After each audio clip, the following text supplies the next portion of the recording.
Dear students, welcome to IACE. Today's our discussion RRC Group D Grand Test number 31 Mathematics Explanation. First question. So, ఈ ఎక్స్ప్రెషన్లో x value find out చేయాలి మనం. ఒకసారి కానీ మీరు చూస్తే కన్నా జాగ్రత్తగా అబ్జర్వ్ చేస్తే మనకి ఇక్కడ 13 కనిపిస్తుంది. ఇక్కడ ఎల్సిఎం తీస్తే మనకు 169 వస్తుంది. 169 బయటకు వస్తే 13 అవుతుంది. మరి 14 ఉంది ఇక్కడ. 14 అండర్ రూట్లో ఉన్నప్పుడు ఏముంటుంది? 196 ఉంటుంది. అంటే 196 ఉంటుంది కాబట్టి ఒకసారి మీరు చూస్తే 169 అనేది ఎల్సిఎం అవుతుంది.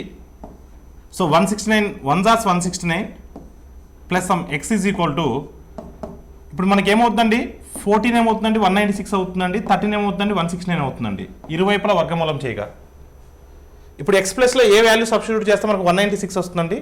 27 సబ్స్టిట్యూట్ చేస్తే వస్తుందండి. అంటే X value is 27.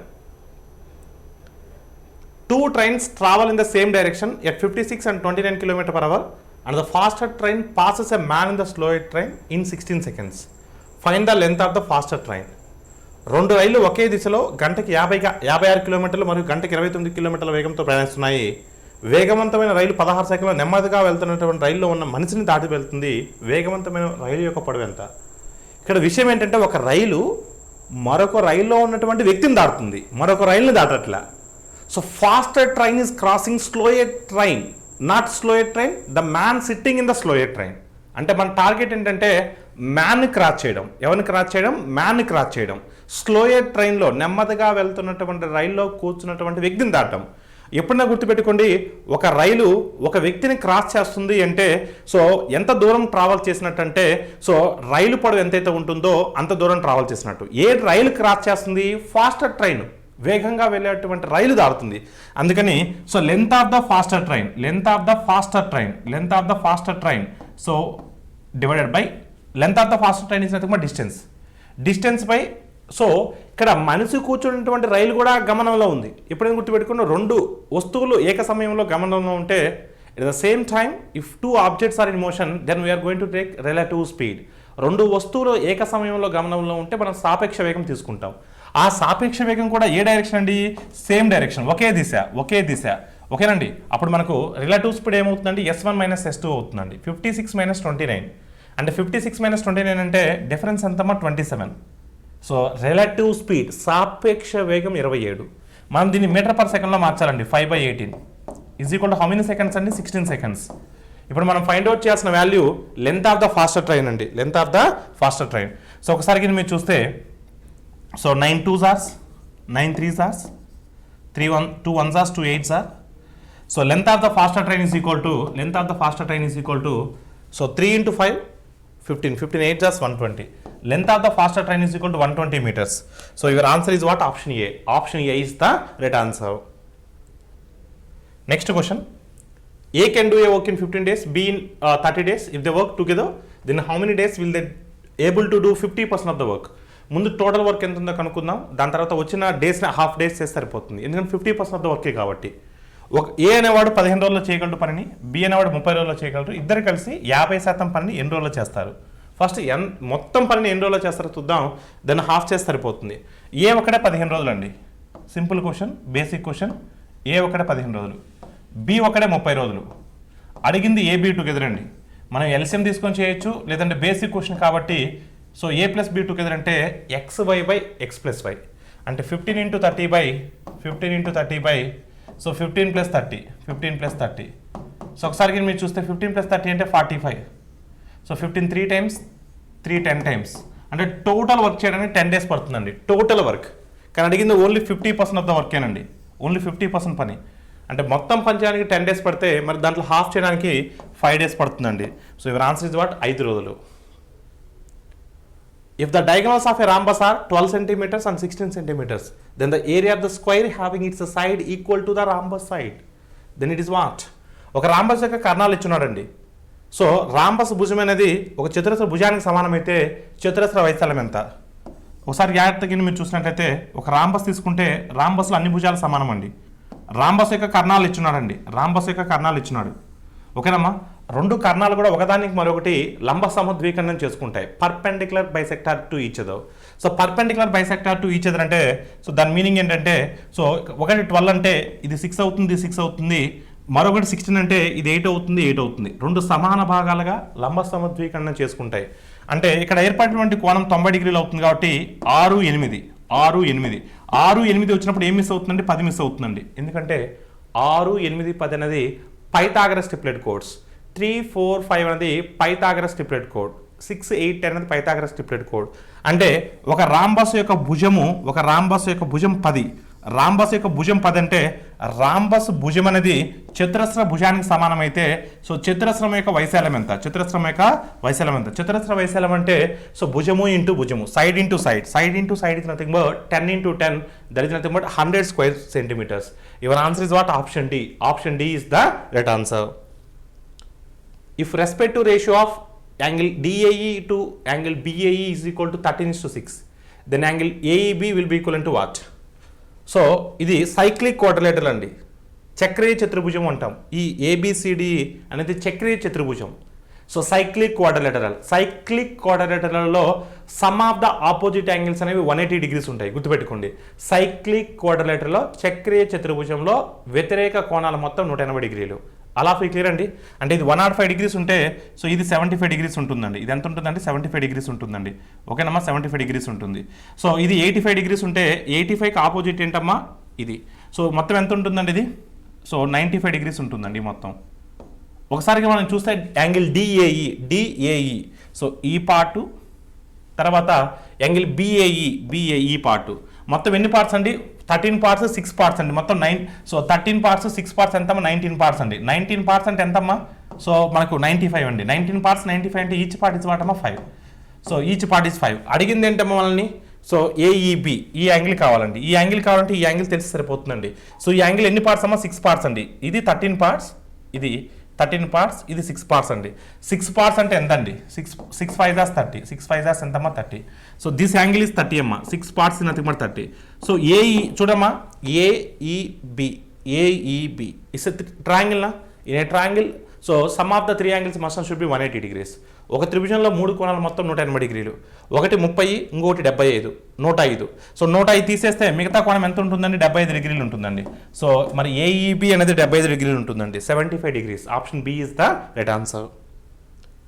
Speed of boat in still water is 18 km/h. And the ratio of time taken by upstream to downstream to cover the same distance is 11:7. So find the speed of the current.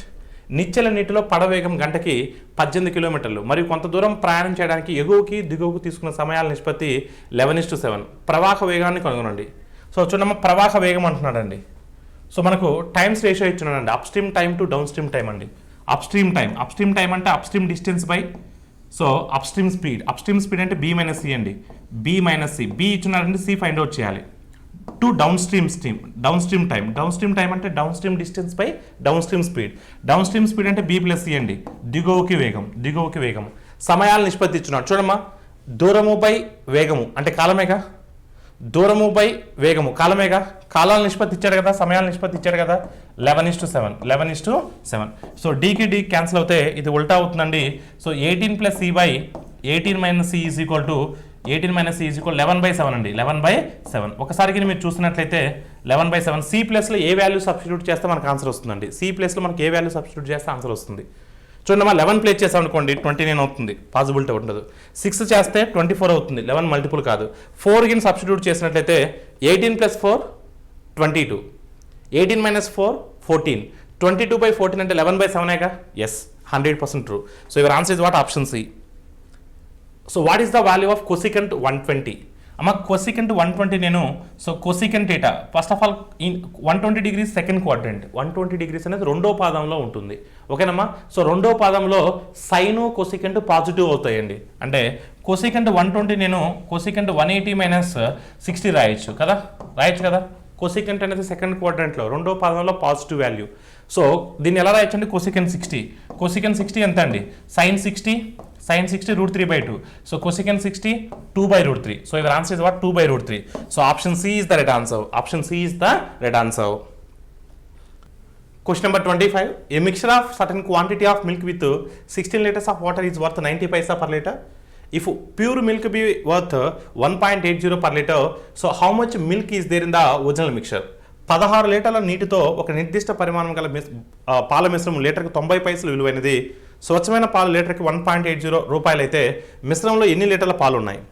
ఒకసారి కింద మీరు గమనించినట్లయితే pure milk cost 1.8 అండి, 1.8 pure milk cost. So దానికి కొన్ని water add చేసినట్లయితే ఆ యొక్క మిశ్రమం కాస్టు 0.90 అండి, 90 పైసా. ఓకేనమ్మా. మిశ్రమము అంటే 16 లీటర్ల నీటితో కూడినటువంటి పాల మిశ్రమం యొక్క ఖరీదు 0.90, స్వచ్ఛమైన పాలు 1.80. సో ఎప్పుడైనా గుర్తుపెట్టుకోండి, ఇది పాలండి, ప్యూర్ మిల్క్, ఇది నీరు. నీళ్ళ కాస్ట్ ఎప్పుడు 0గా తీసుకోవాలండి మనం. డిఫరెన్స్ కింద చూస్తే 90 పైసా, ఇక్కడ డిఫరెన్స్ చూస్తే 90 పైసా. ఓకేనమ్మా, 90 పైసా అంటే 1:1 అండి. ఇప్పుడు మనకి మిశ్రమంలో ఎన్ని లీటర్ల నీళ్ళు ఉన్నాయనండి? 16 లీటర్ల నీటితో కూడినటువంటి మిశ్రమం అన్నాడు. అంటే ఒరిజినల్ మిశ్రమంలో మనకు 16 లీటర్ల నీళ్ళు ఉన్నాయి కదా, అంటే ఒక భాగం అంటే 16 లీటర్లు అండి. మరి ఇక్కడ ఒక భాగం అంటే ఏముండాలంటే 16 లీటర్లు అండి. అంటే స్వచ్ఛమైన పాలు కూడా 16 లీటర్లు ఉంటాయండి. So your answer is what? Option B. Find the simple interest on 2000 rupees at 5% ప్రయాణం ఫర్ 2.5 years అండి. సో 2 సంవత్సరాలకి బారు వడ్డీ అడుగుతున్నారండి, 2.5 సంవత్సరాలకి. సో 1 సంవత్సరానికి అంటే 5% అండి, మరి 2.5 సంవత్సరానికి అంటే 2.5 into 5, 12.5. 12.5% ఆఫ్, సో 2000, 12.5% ఆఫ్ 2000 అండి. 10% అంటే 200. సో 1% అంటే 20, 2.5% అంటే 50. So your answer is what? 250. Option B is the right answer. Option B is the right answer. చూడమ్మా, ప్రిన్సిపల్ 2000 ఇచ్చున్నారండి, ప్రిన్సిపల్ ఇస్ 2000, అసలు 2000 రూపాయలు ఇచ్చున్నారు. సో 5% వడ్డీ రేటు 2.5 సంవత్సరాలకండి. 5 into 2.5, 5 into 2.5 is nothing but 12.5. 12.5% కావాలమ్మా మీకు. 12.5% అంటే మీరు ఇంకొక రకంగా కూడా రాసుకోవచ్చు, 1/8. 12.5 అంటే 1/8. 1/8 ఆఫ్ 2000 అంటే 250 అండి. అంటే 2000ని 3 times హాఫ్ చేయండి అమ్మా. సో 2000 హాఫ్ చేస్తే 1000, 1000 హాఫ్ చేస్తే 500, 500 హాఫ్ చేస్తే 250. వడ్డీ ఎంతమ్మా? 250 రూపీస్ అండి. So if in a triangle the circumcentre, incentre and centroid coincide, then the triangle is what? ఒక త్రిభుజంలో పరివృత్త కేంద్రము, అంతర్వృత్త కేంద్రం మరియు గురుత్వ కేంద్రాలు ఒకే బిందువు వద్ద కలిస్తే అటువంటి త్రిభుజాన్ని మనం ఏ త్రిభుజం అని పిలుస్తామమ్మా? సమద్విబాహు త్రిభుజం అని పిలుస్తాం, సమబాహు త్రిభుజం అని పిలుస్తాం. ఏమని పిలుస్తామండి?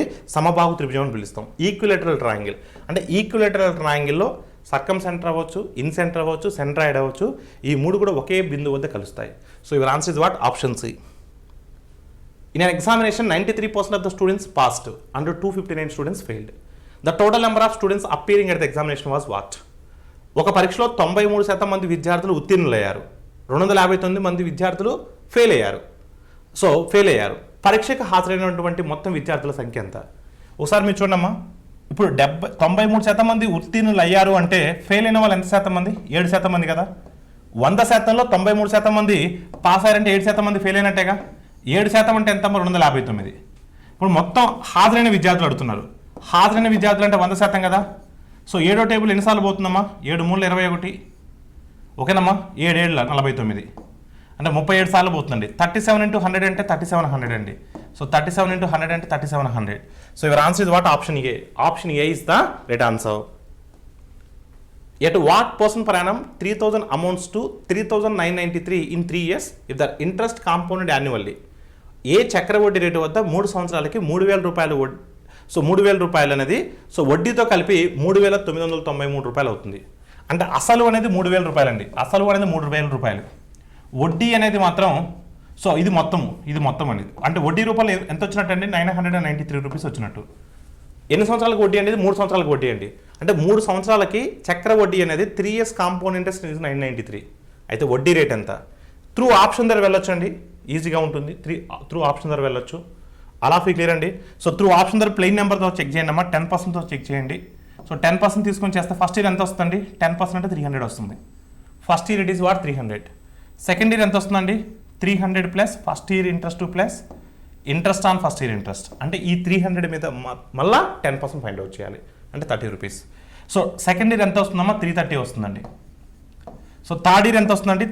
సెకండ్ ఇయర్ ప్లస్ దీని మీద మళ్ళీ 10% అండి. 10% అంటే 33. అంటే థర్డ్ ఇయర్ ఎంత వస్తుందండి? 363 వస్తుంది. అంటే మొత్తం ఎంత వస్తుందమ్మా? 993 వస్తుంది కదా. ఎస్ అన్నా? అంటే 3 సంవత్సరాల చక్రవడ్డీ 993 వచ్చింది కదా. సో త్రూ ఆప్షన్ ద్వారా వెళ్తున్నానండి ఈజీగా ఉండడం కోసం 10%.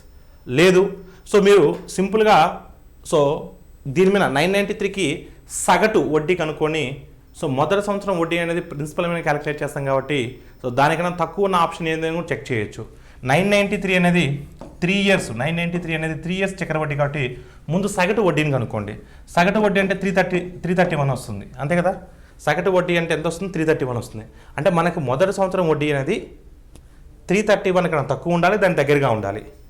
మీరు 9% తీసుకున్నారనుకోండి, 9% తీసుకుంటే దానికి దగ్గరగా ఉండాలి. 9% తీసుకుంటే 270 వస్తుంది. 270 అనేది 331 చాలా దూరంలో ఉంది, ఓకేనమ్మా. అదే 11% తీసుకున్నాం అనుకోండి, ఆల్మోస్ట్ 330 వస్తుంది, అంటే ఆల్మోస్ట్ యావరేజ్కి దగ్గరగా ఉంది, అంటే 11% కాదు. అంటే మన ఆన్సర్ 9 కన్నా ఎక్కువ ఉండాలి, 11 కన్నా తక్కువ ఉండాలి. 9 కన్నా ఎక్కువ, 11 కన్నా తక్కువ అంటే 10%, అలా కూడా చేయొచ్చు. అంటే సగటు వడ్డీ అనేది మొదటి సంవత్సరం కన్నా ఎక్కువ ఉంటుంది, మూడో సంవత్సరం కన్నా తక్కువ ఉంటుంది, దాని దగ్గరగా ఉంటుంది. అలా క్లియర్ అండి, అలా కూడా చేయొచ్చు, లేదా త్రూ ఆప్షన్ ద్వారా వెళ్ళచ్చు. చాయిస్ అనేది మీదే. The monthly incomes of ABC are in the ratio 4:7:8. If C saves 4,800 rupees, which is 20% of his income, then find the difference between the monthly incomes of A and B. ABCల యొక్క నెలవారీ ఆదాయం వరుసగా 4:7:8 నిష్పత్తిలో ఉన్నాయి. C 4,800 రూపాయలు ఆదా చేస్తే ఇది అతని ఆదాయంలో 20%. అప్పుడు ABల యొక్క నెలవారీ ఆదాయానికి మధ్య వ్యత్యాసం ఎంత? చూడమ్మా, C 4,800 రూపాయలు ఆదా చేశాడు, ఇది అతని యొక్క ఆదాయంలో 20% అండి. అంటే ఫస్ట్ C ఆదాయాన్ని కనుక్కుందాం. C ఆదాయంలో 20% అనేది దేనికి సమానం అండి? C ఆదాయంలో 20% అనేది దేనికి సమానం? 4,800కు సమానం అండి. ఇప్పుడు మనకు 100% ఎంత కనుక్కోవాలండి. ఫస్ట్ మనకు 100% ఎంత ఫైండ్ అవుట్ చేయాలి, ఓకేనమ్మా. దీనికి ఇది ఎన్ని టైమ్స్ అండి? 5 టైమ్స్ అండి. దీనికి ఎన్ని టైమ్స్? ఇది 5 టైమ్స్. మరి 5 టైమ్స్ ఆఫ్ 4,800 అండి ఎంత వస్తుందండి? 24,000 వస్తుందండి. ఎంత వస్తుందండి? 24,000 వస్తుంది. ఎస్ అన్న, 24,000 వస్తుంది, అంతే కదా. 5 4,000 సార్లు 20,000, 5,800 సార్లు 4,000, అంటే 24,000 వస్తుందండి. 24,000 వస్తుంది. ఇక్కడ ఒకసారికి మీరు గమనించినట్లయితే C యొక్క ఆదాయం అంటే 8 భాగాలు. 8 భాగాలంటే 24,000 అండి. 8 భాగాలంటే 24,000. 8 భాగాలంటే 24,000 అండి. ఇప్పుడు మనకు కావాల్సింది ఏంటండి? సో A మరియు B యొక్క నెలవారీ ఆదాయానికి మధ్య వ్యత్యాసం కావాలి. 8 భాగాలంటే 24,000 కదా. ఒక్కొక్క భాగం ఎంత అవుతుందండి? 3,000 అవుతుంది. ఒక్కొక్క భాగం ఎంత అవుతుంది? 3,000 అవుతుంది. అడిగిన క్వశ్చన్ ఏంటి? ఏకి బీకి మధ్యలో ఉన్నటువంటి డిఫరెన్స్ అన్నాను. ఏకి బీకి డిఫరెన్స్ ఎంత ఉందండి? 3 భాగాలు ఉందండి. ఎన్ని భాగాలు ఉంది? 3 భాగాలు ఉంది. మరి ఒక భాగం 3,000 అయినప్పుడు 3 భాగాలు ఎంత అవుతుందంటే 9,000 అవుతుంది. So your answer is what? 9,000. Option C is the right answer. Puneet lent out 30,000 rupees in 2 parts, one at 5% per annum and other at 9% per annum. The yearly average interest comes out to be 6%. What are the amounts that are lent at 5% and 9% respectively? So Puneeth 30,000 రూపాయలను 2 భాగాలుగా, ఒకటి 5% వడ్డీ రేటుతో, మరొకటి 9% వడ్డీ రేటుతో, మొత్తమైన సగటున 6% వడ్డీ రేటు అవుతుంది. వరుసగా 5%, 9% చొప్పున ఇచ్చినటువంటి మొత్తాలన్నీ మనం మిక్సర్ సార్ ఎలిగేషన్ ద్వారా చేయొచ్చండి, మిశ్రమాల ద్వారా చేయొచ్చండి. కొంత డబ్బును 5%కి ఇచ్చాడు, మరికొంత డబ్బును 9%కి ఇచ్చాడు, ఓవరాల్గా అతనికి 6% వడ్డీ వచ్చిందండి. ఇప్పుడు మనం 9కి 6కి డిఫరెన్స్ ఎంతమ్మా? 3. 5కి 6కి డిఫరెన్స్ ఎంత అండి? 1. అంటే 3:1. మొత్తం ఎన్ని భాగాలండి? 4 భాగాలండి. 4 భాగాలంటే 30,000 అండి. 4 భాగాలు 30,000 అయినప్పుడు, 4 భాగాలు 30,000 అయినప్పుడు ఒక్కొక్క భాగం ఎంత అవుతుందండి? 7,500 అవుతుందండి. ఒక్కొక్క భాగం ఎంత అవుతుంది? 7,500 అవుతుంది. అప్పుడు ఒక భాగం 7,500 అండి, 3 భాగాలు 22,500 అవుతుందండి. అంటే 22,500 కామా 7,500 అండి. 22,500 comma 7,500. Option B is the right answer. The HCF and LCM of 2 numbers are 8 and 48 respectively. If one of the number is 24, then find the other number. గసాబా మరియు 2 సంఖ్యల కసాగు వరుసగా 8, 48. సంఖ్యల్లో ఒకటి 24 అయితే మరొక సంఖ్య ఎంత? మీకు చాలా క్లియర్గా ఒక పాయింట్ చెప్తున్నానండి. 2 సంఖ్యల లబ్ధము ఈజ్ ఈక్వల్ టు వాటి యొక్క కసాగు మరియు గసాబా లబ్ధానికి సమానం. సో ఒకసారికి మీరు చూస్తే 8 into 48 is equal to product of LCM and HCF is equal to, so product of 2 numbers అండి. 1 number is 24, they're asking second number అండి. Now we need to find out second number. So ఒకసారి జాగ్రత్త చూడమ్మా. 24 ఎన్ని times అండి? 2 times అండి. 8 2s are 16. So your answer is what? 16. రెండో number ఎంత అవుతుందండి? 16. Option D is the right answer. Priyanka and baby invested in a business in the ratio of 4:1. If 5% of the total profit goes to an orphanage, so and Priyanka share is 13,300, then find the total profit. So Priyanka మరియు baby 4:1 నిష్పత్తిలో ఒక వ్యాపారంలో పెట్టుబడి పెట్టారు. మొత్తం లాభంలో 5% ఒక అనాథాశ్రమానికి వెళ్తే, మరియు ప్రియాంక వాటా 13,300 అవుతే అప్పుడు మొత్తం లాభం ఎంత? ఒకసారి మీరు చూడమ్మా. 4:1 అండి. 4:1. సో ప్రియాంక వాటా ఎంతమ్మా? 4 భాగాలు. 4 భాగాలు అంటే ఎంత అండి? 13,300. 4 భాగాలు అంటే 13,300. సో 13,300 ఫస్ట్ 5 భాగాలు ఎంత కనుక్కుందాం. 5 భాగాలంటే మొత్తం ప్రాఫిట్. ఇప్పుడు అనాథాశ్రమంకి ఇవ్వగా మిగిలిన ప్రాఫిట్. సో 4వ టేబుల్ ఎన్నిసార్లు పోతుందమ్మా? 4 మూల 12. సో అగైన్ 13, 4 మూల 12, 4 రోజులు 8. ఓకేనమ్మా? 4 మూల 12, అగైన్ 4 మూల 12, 10 వస్తుంది. 4 2s are 8. So 4 5s are అంటే 3325 వస్తుందండి. సో 5 into 3325 అండి. 5 into 3325. So 5 3,000 times is what అమ్మా? 5 3,000 times 15,000. 5 300 times 1,500. So 1,500 plus 15,000 16,500. 16,500 25 times 125. 16,625. 16,625. This 16,625 is what? After giving 5% profits to the orphanage. అంటే this will be equivalent to what అమ్మా? 95%.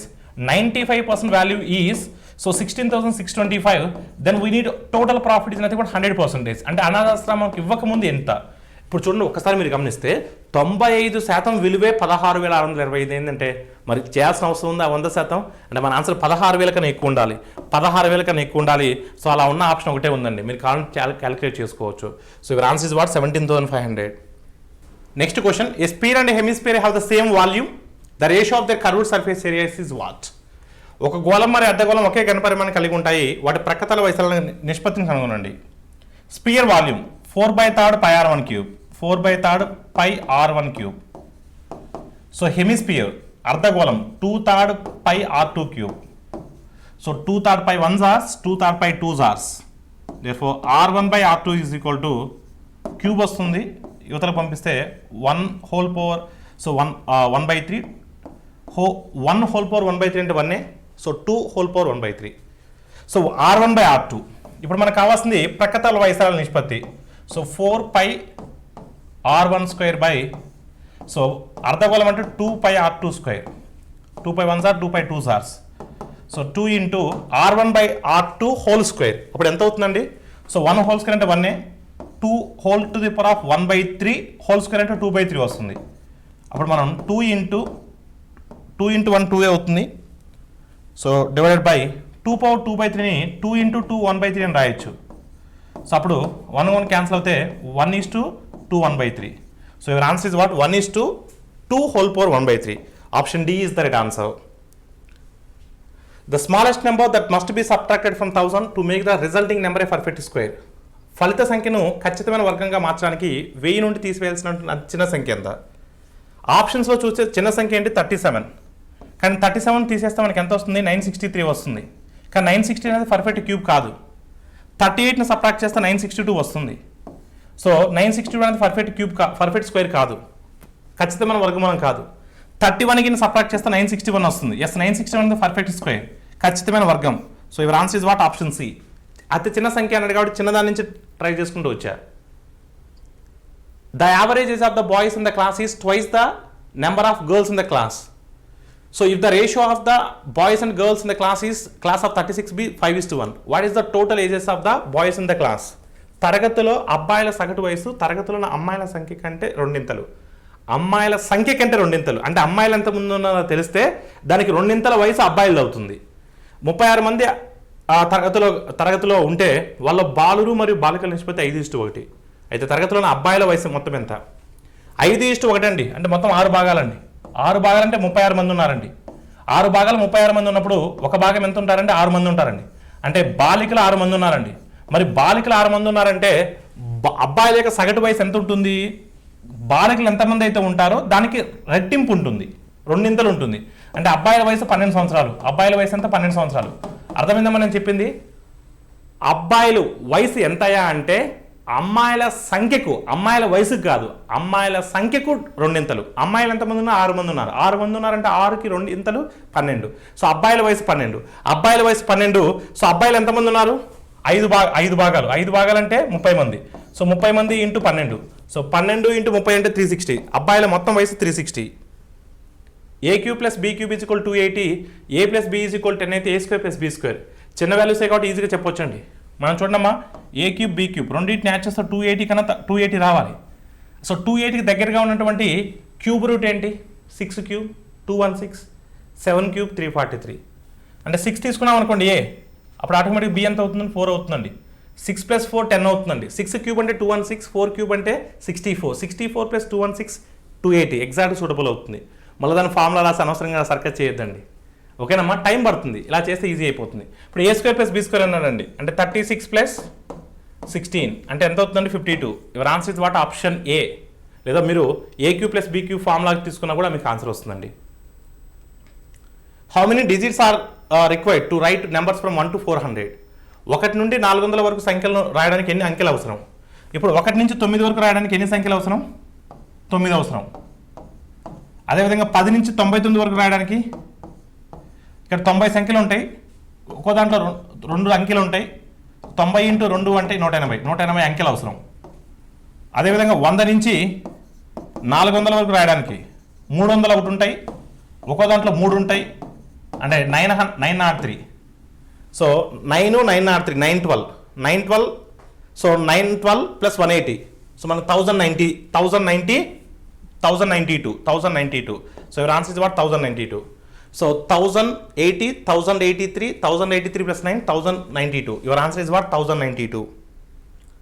A car does a journey in 10 hours. First half at 21 km/h, the next half at 24 km/h. Find the total distance. ఒక car 10 గంటల ప్రయాణం చేస్తుంది. మొదటి సగం so గంటకి 20 కిలోమీటర్ల వేగంతో, తర్వాత సగము గంటకి 24 కిలోమీటర్ల వేగంతో మొత్తం దూరాన్ని కనుగొనండి.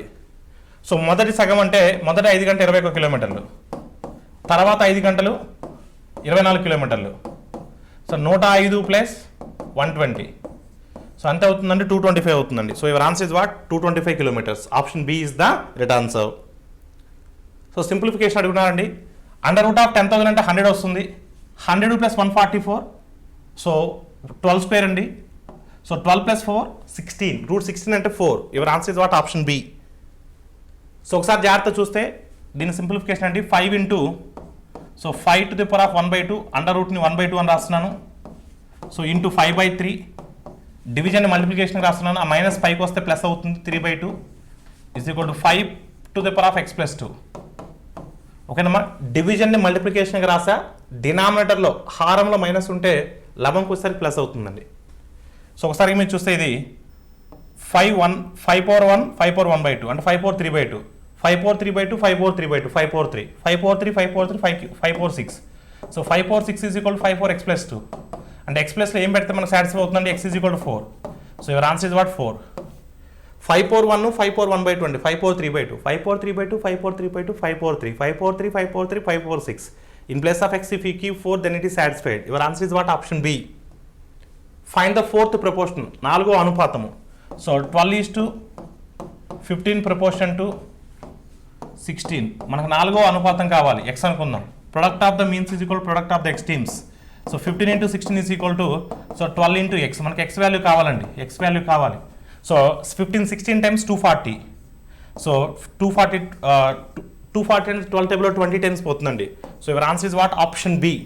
So 15 16 times, 15 10 times 150, 15 6 hours 90, 90 + 150 240, 12 20 times. Otherwise 4 టేబుల్లో 4 times, 3 టేబుల్లో 3 5 times, 5 4 times 20. So your answer is what? Option B. This is all about RRC Group D Grand Test number 31 mathematics explanation. Thank you all of you.